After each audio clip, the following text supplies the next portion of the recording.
Hi guys, in this video I'm going to do an album review of the Serenades album by ANATHEMA.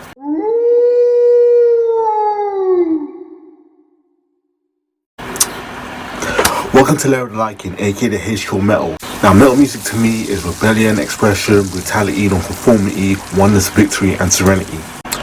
Serenades is the first full-length debut album by British doom metal band ANATHEMA, and it was released on February 28th, 1993 through Peaceful Records, and it is the only album to feature Darren Wright on lead vocals and rhythm guitarist Vincent Kavanagh, who sang on lead on all subsequent albums.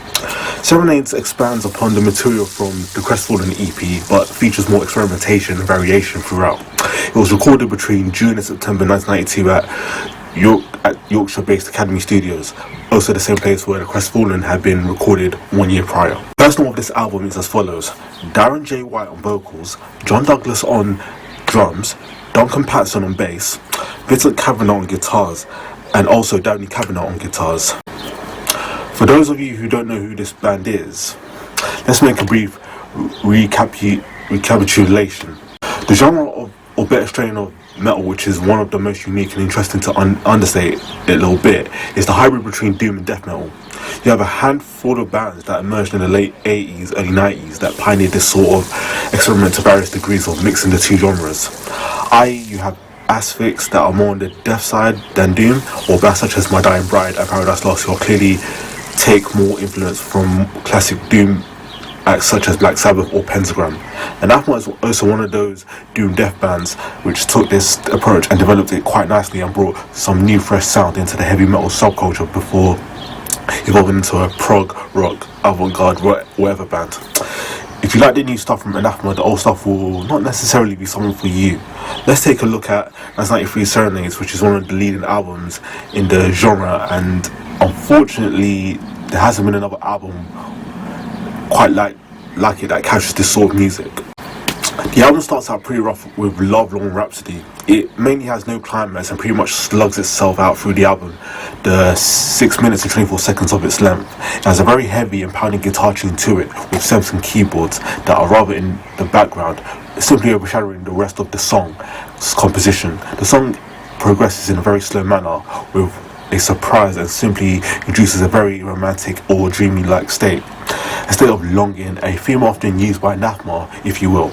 The slow tempo stays throughout the whole thing, and in my humble opinion, isn't the best opener. The vocals on this track are simply a rugged and slow grunt, which only gets a little fast at the end, where we get a fluent transition from very slow to mid-tempo, and some riffs that resemble a faint death metal offering.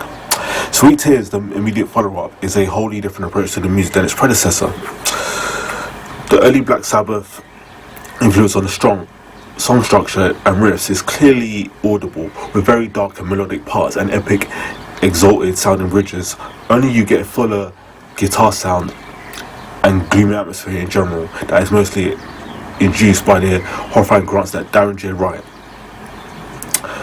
At the same end of the song, you get a similar approach like heard on Katatonia's Dance of December Souls, which was recorded the same year. Atmospheric keyboards and haunting clean vocals make it sound very dark and gloomy. So by now everybody's thinking, yeah, well, this is the basic approach of this band and this album's artistic offering.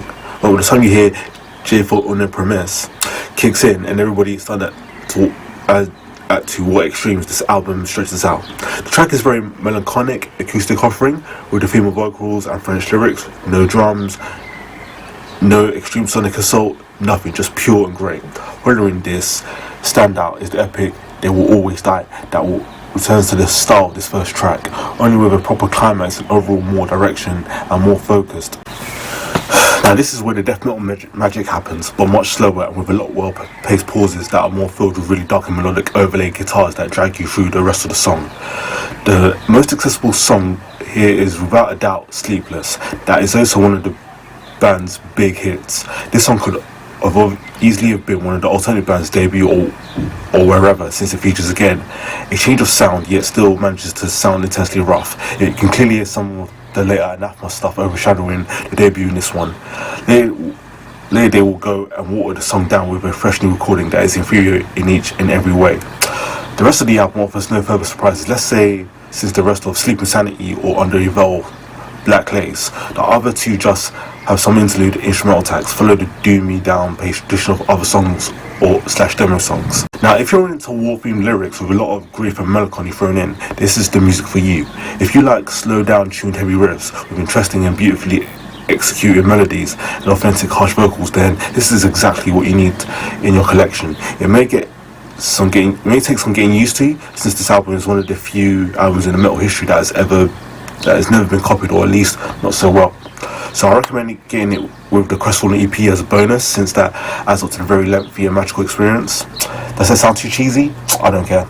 This album is amazing and often not recognised for the masterpiece that it truly is. Have a listen. It was all this album. Do it. Questions for the fans.